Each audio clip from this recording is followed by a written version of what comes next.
በቂ እኮ ነው ራስ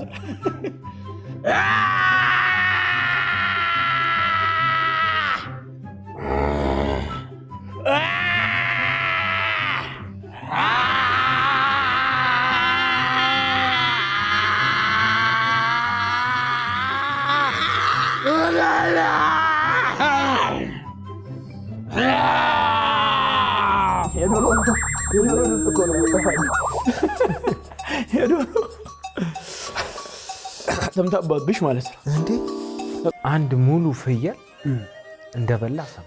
አዎ በልቻለሁ። ብቻዬን ከጠዋቱ 4 ሰዓት ጀምሬ ከምሽቱ 8 ሰዓት ጨረስኩት። ሙሉ ፍየል ለዛውም ግብር ያውቀው ውሸት እንዳይመስል። ግን አደጋ ደርሶብኝ ነው። ያው ዩኒቨርሲቲ ውስጥ እንትን ማርሻል አርት አስተምር ነበር። የሆነ ተርኒንግ ኪክ የሚባል አለ እና እሱን ሳሳይ ከስር ድንጋይ ገባብኝና ግራግሬ እንዲዞር ግራግሬ ከዛ እንዲገባ እኔ ግን ቶሎ መለስኩት እንጂ በዛው ነበር መቀረው። መራመድ አልችልም። ለካ አጥንቴ ተሰብሯል። እና የሆነ ወዳጅ ነበረኝ።